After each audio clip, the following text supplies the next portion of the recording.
ஜாமியாவினுடைய பட்டமளிப்பு விழாவிலே சிறப்பு பட்டம் அளிக்கப்பட்ட ஜியாவுதீன் அஹ்மத் என்ற இயற்பெயரை உடைய நம்முடைய அமானி ஹஸ்ரத்தினுடைய பங்களிப்பு மிகப்பெரிய ஒரு பங்களிப்பு என்பது அனைவருக்கும் நன்றாக தெரிந்த ஒன்று.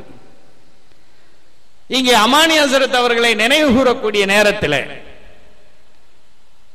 சில செய்திகளை மட்டும் நான் சொல்ல விரும்புகின்றேன். ஏனென்றால் அமானி ஹஸ்ரத் அவர்கள் லால்பேட்டை மதரசாவினுடைய முதல்வராக இருந்தார்கள், சிறப்பாக செயல்பட்டார்கள் என்பது நம் அனைவருக்கும் தெரியும். அதே போல எனக்கு முன்னர் உரையாற்றிய மரியாதைக்குரிய பேராசிரியர் KM காதர் மொய்தீன் சாப் அவர்கள் குறிப்பிட்டது போல தமிழுக்கும் அரபிக்கும் மட்டுமல்ல, தமிழுக்கும் அரபிக்கும் உருதுக்கும் பார்சிக்கும் உள்ள தொடர்புகளை ஆய்வு செய்து ஒரு சிறந்த ஒப்பிலக்கணத்தை உருவாக்கியவர்கள் நம்முடைய அமானி ஹஸ்ரத் அவர்கள் என்பதை நாம் மறந்துவிட முடியாது. அது மட்டுமல்ல, அவர்கள் மதரசாவினுடைய முதல்வராக மட்டும் விளங்காமல் ஒரு சிறந்த கவிஞராகவும் திகழ்ந்தார்கள் என்பது வரலாற்று உண்மையாக இருக்கின்றது. சிறந்த கவிஞர் என்றால் எப்படிப்பட்ட ஒரு நிலை என்பதை நான் இங்கே தெரிவிக்க விரும்புகின்றேன். இன்றைக்கு அகில இந்திய அளவிலே நம்முடைய தமிழக உலமாக்களினுடைய பங்களிப்பு நான் ஒரு விமர்சனமாக சொல்லவில்லை, ஒரு கவலையிலே சொல்கின்றேன். அகில இந்திய அளவிலே நம்முடைய தமிழக உலமாக்களினுடைய பங்களிப்பு தமிழக அளவிலே சிறப்பாக இருந்தாலும் அகில இந்திய அளவிலே சிறப்பாக இருக்கின்றது என்று சொல்ல முடியாது. கண்ணியத்துக்குரிய முஃப்தி அஷ்ரஃப் அலி அவர்கள் தமிழ்நாட்டை சார்ந்தவர்களாக இருந்தாலும் கூட அகில இந்திய அளவிலே அவர்களை பற்றி பேசும்போது கர்நாடகத்தினுடைய அமீரே ஷரியத் என்று தான் சொல்கிறார்கள். ஆனால் அவர்கள் நம்முடைய தமிழ்நாட்டை சார்ந்தவர்கள் தான். அப்படிப்பட்ட ஒரு நிலையிலே இல்லை. ஆனால் அமானி ஹஸ்ரத் அவர்களுடைய நிலை எப்படி இருந்தது என்றால், அவருடைய அந்த கவித்துவ புலமையின் காரணமாக ஒரு காலகட்டத்தில் லக்னோவை சேர்ந்த கவிஞர்களுக்கும் டெல்லியை சேர்ந்த கவிஞர்களுக்கும் இடையிலே ஒரு மிகப்பெரிய சர்ச்சை ஏற்படுகின்றது. இந்த சர்ச்சை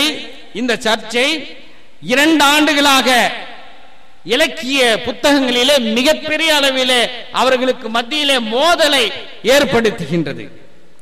அந்த நேரத்திலே 4 ஆண்டுகள், ஓராண்டல்ல 4 ஆண்டுகள் இந்த டெல்லி கவிஞர்களுக்கும் அதே போல அன்று லட்சுமணபுரி என்று அழைக்கப்பட்ட லக்னோ கவிஞர்களுக்கும் இடையிலான அந்த வாதங்களை எல்லாம் வைத்து அவர்களுக்கு மத்தியிலே ஒரு நல்லிணக்கத்தை ஏற்படுத்துவதற்காக 4 ஆண்டுகள் அவர்களுடைய கருத்துக்களை எல்லாம் ஆய்வு செய்து அகில இந்திய அளவிலே முத்திரை பதித்தவர்கள் தான் நம்முடைய லால்பேட்டை ஜாமியா மன்பாவல் அன்வார் அவர்களுடைய அமானி ஹஸ்ரத் என்பதை நாம் இந்த நேரத்தில் நினைவுபடுத்த கடமைப்பட்டு இருக்கின்றோம். அதே போல மிக உருக்கமான மட்டுமல்ல, நம்முடைய உள்ளங்களை கவரக்கூடிய ஒரு சம்பவமும் நடைபெறுகின்றது. ஏனென்றால் ஆலிம்கள் மார்க்கத்தினுடைய விற்பனர்களாக இருக்கின்றார்கள்.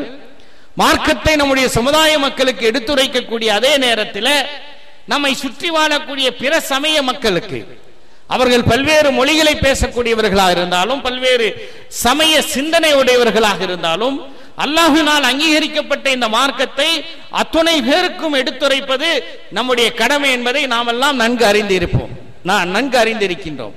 அதுபோன்று அமானி ஹஸ்ரத் அவர்களுடைய வாழ்க்கையிலே நடைபெற்ற ஒரு சம்பவம் என்னவென்றால், ஒரு கிறிஸ்தவ பாதிரியார் வேலூர் கோட்டையிலே நின்று கொண்டு மக்களை நோக்கி பேசிக் கொண்டிருக்கின்றார்.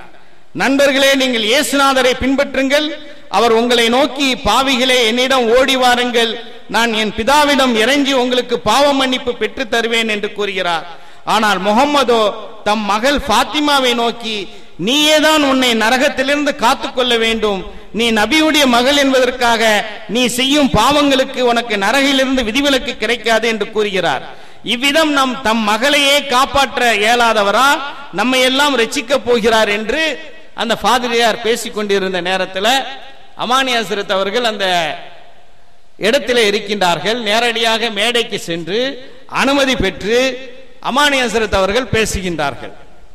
இதை ஏன் நான் சொல்கின்றேன் என்றால், இளம் உலமாக்கள் ஒரு காலகட்டத்தில் தமிழ்நாட்டில் கிறிஸ்தவர்களுடனும் காதியானிகளுடனும் மிகப்பெரிய அளவிலே விவாதம் செய்த உலமாக்கள் தமிழகத்தில் இருந்தார்கள். எடுத்துக்காட்டாக சொல்ல வேண்டும் என்றால் நம்முடைய நெல்லை மாவட்டத்தைச் சேர்ந்த மௌலானா அபுல் ஹசன் சாதுலி அவர்கள் மிக சிறப்பாக ஒரு பக்கம் காதியானிகளிடம் இன்னொரு பக்கம் கிறிஸ்தவர்களிடம் பல விவாதங்களை மிக சிறப்பாக செய்திருக்கின்றார்கள். அமானி ஹசரத் அவர்களை நினைவு கூறக்கூடிய இந்த நேரத்தில், இந்த மதரசாவினுடைய 150வது ஆண்டை அனுஷ்டிக்கக்கூடிய நேரத்தில் அமானி ஹசரத் அவர்கள் பல்வேறு துறைகளிலே எப்படி சிறந்து விளங்கினார்களோ அப்படிப்பட்ட மௌலவிகள் நிச்சயமாக நம்முடைய சமூகத்திற்கு தேவைப்படுகிறது. இந்த ஃபாதரியார் சொன்னதற்கு பதில் சொல்கின்றார்கள் அமானி ஹசரத் அவர்கள். நண்பர்களே, ஒரு ஊரில் 2 மருத்துவர்கள் உள்ளனர் என்று வைத்துக் கொள்ளுங்கள். ஒருவர் தன் மகனை நோக்கி, நீ மது அருந்தாதே, விபச்சாரம் செய்யாதே, செய்யின் நீ நீங்கா பிணிகளுக்கு ஆளாவாய், அவ்விதம் நீ ஆயின் நீ என் மகன் என்பதற்காக உன்னை பிணிகளிலிருந்து என்னால் காப்பாற்ற இயலாது என்று ஒரு மருத்துவர் சொல்கின்றார். மற்றொருவர் தன் மகனை நோக்கி, நான் திறமையான மருத்துவன் தான் என்பதை நீ அறிவாய், அதனால் நன்றாக குடி, விபச்சாரம் செய், அவற்றால் உனக்கு நோய் ஏற்படின் நான் குணப்படுத்தி விடுகிறேன் என்று கூறுகிறார் என்று வைத்துக் கொள்ளுங்கள். இவர்களில் எவரை நீங்கள் சிறந்த மருத்துவர் என்று கூறுவீர்கள் என்று கூடியிருந்த மக்களை பார்த்து அமானி ஹசரத் அவர்கள் கேட்க, கூடியிருந்த மக்கள் முதலாவது மருத்துவரை தான் சிறந்த மருத்துவர் என்று சொல்வோம் என்று பதில் சொல்கிறார்கள். இப்படி மக்களிடமிருந்து பதில் வந்த பிறகு அமானி ஹசரத் அவர்கள் சொல்கிறார்கள், அந்த முதலாமவர் போன்றவர்கள் தான் முஹம்மது நபி ஸல்லல்லாஹு அலைஹி வஸல்லம் அவர்கள். மக்களை தீய வழியில் இருந்து காப்பாற்றுவதற்காக அவர்களும் தன் மகளை நோக்கி அருள் எச்சரிக்கை செய்தனர்.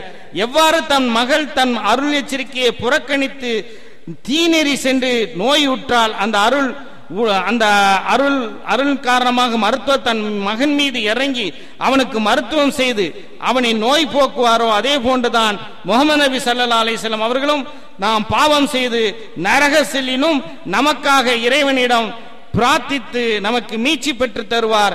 எனவே நாம் அவர்களை பின்பற்றுவதே இம்மைக்கும் மறுமைக்கும் நன்மையானதாகும்.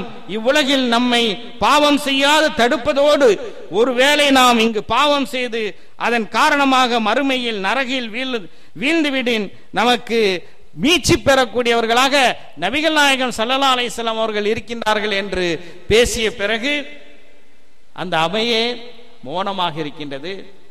பிறகு அந்த ஃபாதரியார் அமானி ஹசரத் அவர்களை நேரில் சந்தித்து பல விளக்கங்களை கேட்டு அதற்கு பிறகு லா இலாஹ இல்லல்லாஹ் என்று கலிமாவை ஓதி இஸ்லாத்தை தழுவினார்கள் என்பது வரலாறாக இருக்கின்றது.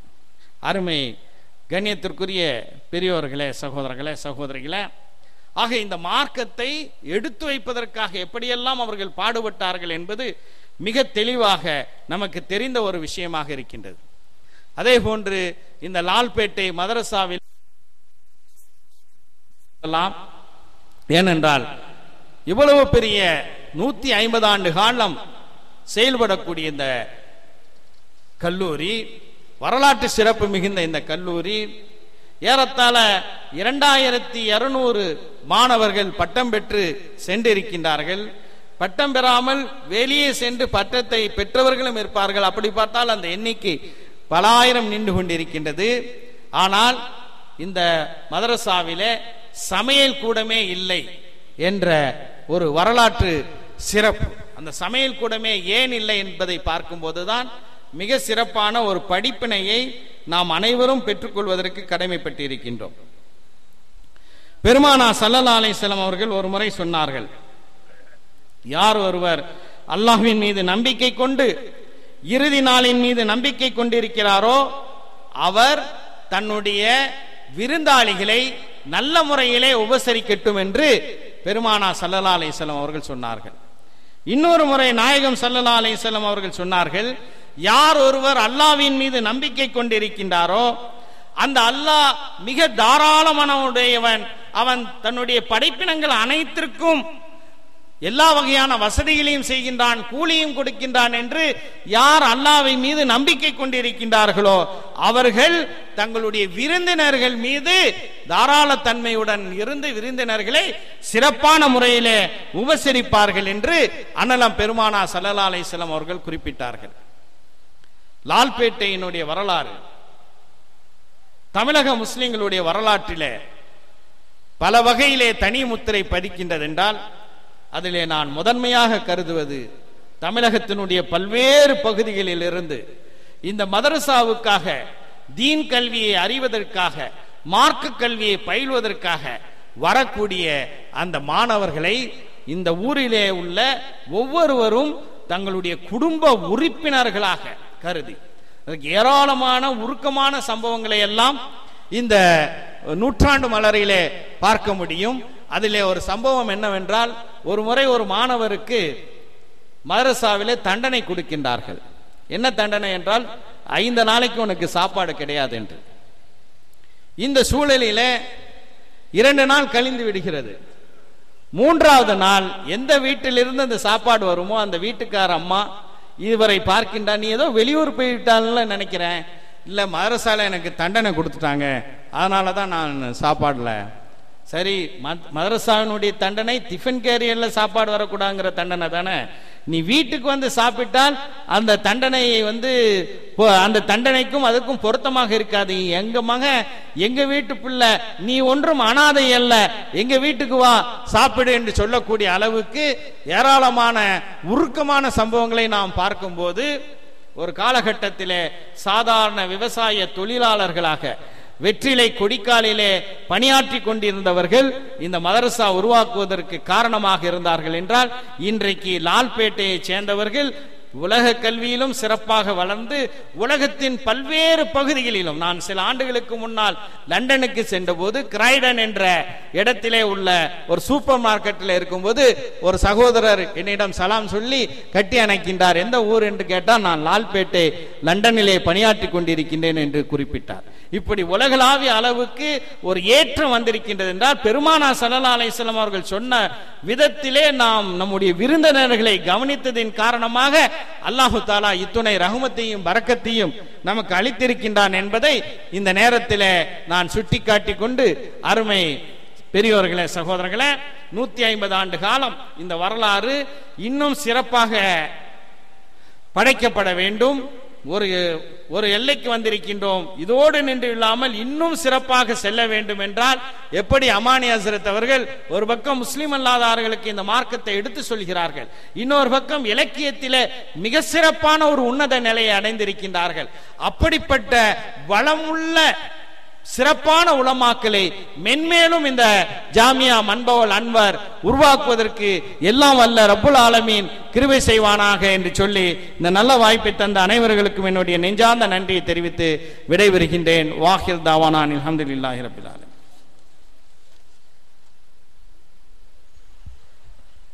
அல்ஹம்துலில்லாஹ். நன்றி பேராசிரியர் அவர்களே. லால்பேட்டையை பற்றியும் மம்பவுல் அன்வாரை பற்றியும் அமானிய ஹசரத் உள்ளிட்ட உலமாக்கு பெரும் நாதாக்களை பற்றியும் அருமையான பதிவுகளை செய்தீர்கள்.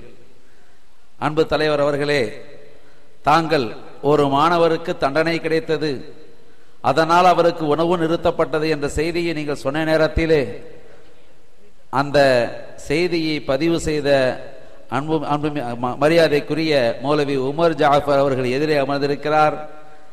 தாங்கள் அந்த செய்தியை பேச பேச அவர் கண் கலங்கி குனிந்து தன்னுடைய கண்ணீரை துடைத்ததை கண்டோம். அல்ஹம்துலில்லாஹ். இப்படிப்பட்ட உணர்வுமிக்க செய்திகள் அந்த மலரிலே பதிவு செய்யப்பட்டிருக்கிறது.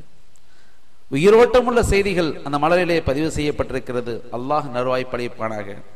கண்ணியமானவர்களே, வெளியூரில் இருந்து வந்திருக்கக்கூடிய எல்லா மக்களுக்கும் தேவையான உணவு இங்கே வழங்கப்பட தயாராக இருக்கிறது.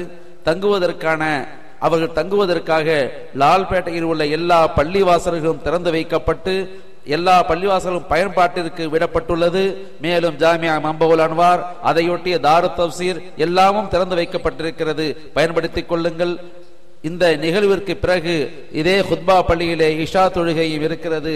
எல்லோரும் தொழுகைக்கு வாருங்கள். வெளியூரில் வந்த பெண்கள் இமாம் கசாலி பள்ளியுடைய எல்கேஜி பிரிவிலே தங்குவதற்கான முழுமையான ஏற்பாடு செய்யப்பட்டுள்ளது. இப்படி எல்லாவற்றையும் பயன்படுத்தி பொதுமக்கள் பயன்பெற வேண்டுகிறோம். இன்ஷா அல்லாஹ் ரஹ்மானியா பில்டிங் இந்த கிழக்கு பகுதியில் உள்ள ரஹ்மானியா பில்டிங்கிலே இன்ஷா அல்லாஹ் பெண்கள் தங்கிக் கொள்ளலாம்.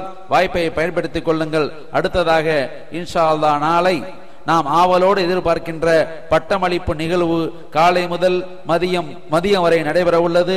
எல்லோரும் வாருங்கள், கலந்து கொள்ளுங்கள் என்று அன்போடு அழைக்கின்றோம். இறுதியாக இந்த ஜாமியா மம்புல் அன்வாரின் நிர்வாக செயலாளர் எங்கள் அன்பிற்குரிய பெரியவர் மரியாதைக்குரிய அல்ஹாஜ் PA முகமது யஹயா சாஹிப் அவர்கள் நன்றி உரையை நிகழ்த்தி இந்த நிகழ்வை நிறைவு செய்து வைப்பார்கள்.